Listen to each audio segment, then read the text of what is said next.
اعوذ باللہ من الشیطان الرجیم بسم اللہ الرحمن الرحیم۔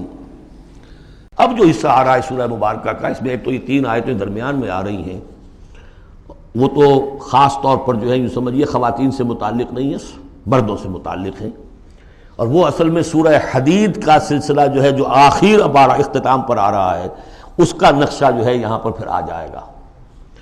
یا ایھا الذین آمنوا قوا انفسکم واہلیکم نارا، اہل ایمان بچاؤ اپنے آپ کو اور اپنے اہل و عیال کو آگ سے۔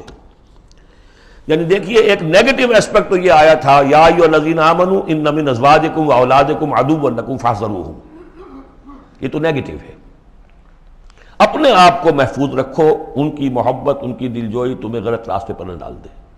اب یہاں جو پازیٹو ہے، تم جن کے بھی شوہر ہو اور تم جن کے بھی باپ ہو، ان کی زندگی کو دین کے رخ پر ڈالنا تمہاری ذمہ داری ہے، اپنی سی کوشش کرنا۔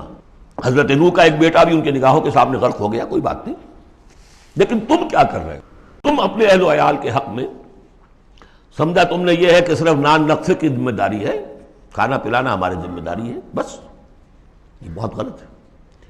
بندہ مومن ہونے کے ناطے پہلا فرض یہ ہے کہ اپنے اولاد، اپنے اہل و عیال کو آگ سے بچانے کی فکر،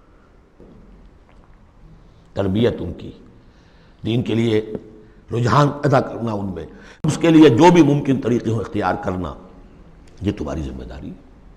یا ایھا الذین آمنوا، اہل ایمان بچاؤ پہلے اپنے آپ کو، فطری بات ہے، قوا انفسکم، جیسے حضور فرمایا کرتے تھے اپنے خطبے میں، اوصیکم ونفسی بتقوی اللہ، میں تمہیں بھی وصیت کرتا ہوں مسلمانوں کے اللہ کا تقوی اختیار، اپنے نفس کو بھی۔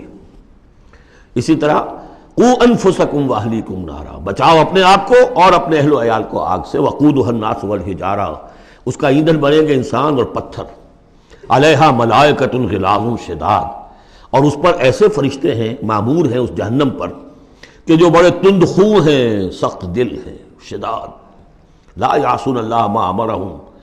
اب جب تم یا تمہارے لاڈلے، تمہاری لاڈلی بیوی اور تمہارے لاڈلے بیٹے اور بیٹیاں جب جہنم میں جھونکے جائیں گے، اگر اللہ نے تمہیں بچا بھی لیا اور وہ تمہارے سامنے جہنم میں جائیں گے، تو سوچ لو ان کی چیخ و پکار اور ان کا نالہ و شیون، وہ فرشتوں کا دل جو ہے اسے پسیجے گا نہیں، وہ بڑے سخت دل ہیں۔ اب سوچ لو کن کے حوالے کرنا چاہتے ہو؟ جہنم کے داروغہ کے حوالے کرنا چاہتے ہو اپنی بیویوں کو اور اپنی اولادوں کو؟ یہ محبت نہیں، یہ تو عداوت ہو گئی ہے۔ تم سمجھ رہے ہو کہ محبت کا مزہ ہے، یہ اعلیٰ تعلیم دلوا رہے ہیں۔ کون سی تعلیم دلوا رہے ہو؟ جو انہیں دین کی طرف راغب کرنے والی ہے یا باغی کرنے والی ہے؟ یہ تمہاری رحمت ہے، محبت ہے یا عداوت ہے، دشمنی ہے؟ علیہا ملائکۃ غلاظ شداد، ان کا دل پسیجے گا نہیں، پتھر کی طرح سخت دل ہوگے ان کے، غلاظ شداد، چیخے جاؤ چلائے جاؤ، نالہ و شیون، لا یعصون اللہ ما امرہم، جو اللہ کا حکم ہوگا وہ اس کی نافرمانی نہیں کریں گے، جس کو جو عذاب دینا ہے وہ دیں گے، وَيَفْعَلُونَ مَا يُؤْمَرُونَ، اور کریں گے وہی کچھ جس کا انہیں حکم دیا جائے گا۔ یا ایھا الذین کفروا لا تعتذروا اليوم، اور کہا جائے گا اے کافرو اب آج تم کوئی بہانہ نہ بناؤ، انما تجزون ما کنتم تعملون، تمہیں وہی کچھ بدلے میں دیا جا رہا ہے جو تم عمل کر کے لائے۔ اس کے بعد ایک عظیم آیت آ رہی ہے اس سورہ مبارکہ، بلکہ اس پورے گروپ کے حوالے سے، جو میں نے عرض کیا تھا پل صراط کا ایک نقشہ آیا ہے وہاں، اس کی ایک جھلک یہاں بھی دکھائی گئی ہے، جو سورہ حدید میں تھا وہ یہاں ہے، یہاں اختصار کے ساتھ۔ یا ایھا الذین آمنوا توبوا الی اللہ توبۃ نصوحا، اہل ایمان توبہ کرو اللہ کی جناب میں بڑے خلوص کے ساتھ، اخلاص کے ساتھ۔ اس توبہ کو یہی نہ سمجھیے کہ خدا نخواستہ کوئی شراب پیتا ہے بس اسے توبہ کر لی، ٹھیک ہے یہ بھی توبہ ہے، کوئی رشوت لیتا ہے رشوت سے توبہ کر لی، یہ بھی توبہ ہے۔ سب سے بڑی توبہ یہ تم جا کدھر رہے ہو، دنیا کی طرف یا آخرت کی طرف؟ کس کے نقش قدم کی پیروی کر رہے ہو، محمد کی صلی اللہ علیہ وسلم یا کسی اور کی؟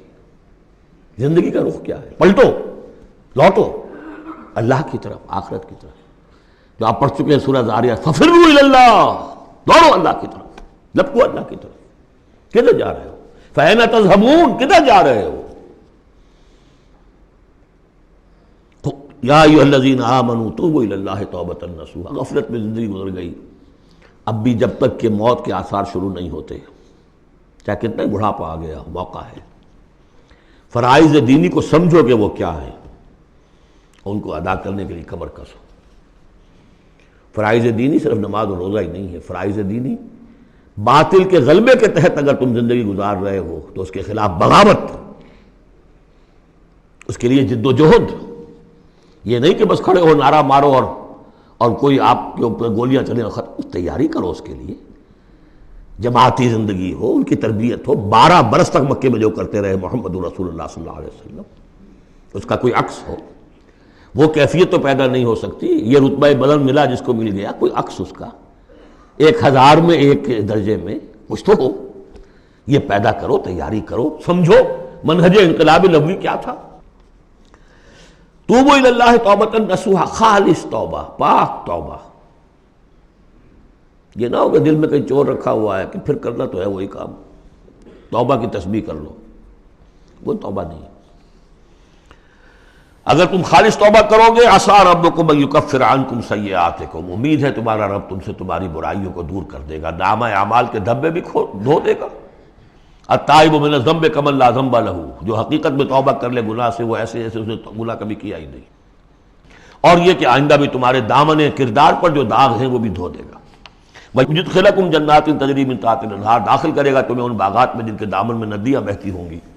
یوم لا یخزی اللہ النبی والذین آمنوا معہ، جس دن کہ اللہ تعالیٰ نہیں رسوا کرے گا نہ اپنے نبی کو نہ ان کو جو ان کے ساتھ ایمان لائے، صلی اللہ علیہ وسلم ورضی اللہ تعالیٰ عنہم اجمعین۔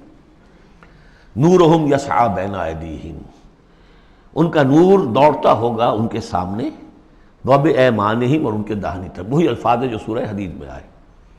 دل میں ایمان تھا تو نور ایمان سامنے کی طرف اس کا ٹارچ کی روشنی پڑے گی، اور اعمال صالحہ کا نور داہنی طرف ہوگا۔ داہنا ہاتھ اعمال صالحہ کا قاسم ہے۔ یقولون ربنا اتمم لنا نورنا، اور وہ کہتے ہوں گے کہ اے رب ہمارے نور کو کامل فرما دے۔ اس کو مطلب سمجھ لیجئے، حضور نے فرمایا جن کو نور عطا ہوگا، کچھ لوگوں کا نور تو صرف اتنا ہوگا کہ ان کے قدموں کے آگے روشنی ہو جائے گی، وہ بھی بڑی غنیمت ہے۔ اندھیرے میں پگڈنڈی پر چلنا ہو تو وہ اتنی ٹارچ کی روشنی بھی وہ معلوم ہوگا بہت غنیمت ہے۔ لیکن کچھ لوگوں کو ایسا نور ملے گا کہ جس کی روشنی یہاں مدینے سے صنعاء تک جائے گی، یمن کا شہر۔ ابو بکر صدیق کو کون سی روشنی ملے گی؟ ہمیں تو وہ ٹارچ بھی مل جائے تو بہت غنیمت ہے، لیکن جنہیں وہ تھوڑا ملے گا، کیوں تھوڑا ملا؟ کوتاہیاں تھیں، تقصیرات تھیں، کمی تھی، جتنا کرنا چاہیے تھا اتنا نہیں کیا تھا، کچھ بچا بچا کے بھی رکھا تھا۔ تو بچا بچا کے نہ رکھ اسے، تیرا آئینہ ہے وہ آئینہ کہ شکست ہو تو عزیز تر ہے نگاہ آئینہ ساز میں۔ لہذا کم ہوگا، پھر وہ دعا کریں گے ربنا اتمم لنا نورنا، اپنے کرم سے، اپنے فضل سے، اپنی شان غفاری سے ہماری کوتاہیوں کو ڈھانپ لے اور ہمارے نور کو بھی کامل فرما دے۔ اتمم لنا نورنا واغفر لنا، ہمیں بخش دے، انک علی کل شیء قدیر، یقیناً اے اللہ تو ہر شے پر قادر ہے، تیرا ہاتھ کون روک سکتا ہے۔ یا ایھا النبی جاہد الکفار والمنافقین واغلظ علیہم ومأواہم جہنم وبئس المصیر، اے نبی صلی اللہ علیہ وسلم جہاد کیجئے کافروں سے بھی اور منافقوں سے بھی۔ یہ آیت جوں کہ تو سورہ توبہ میں بھی آ چکی ہے۔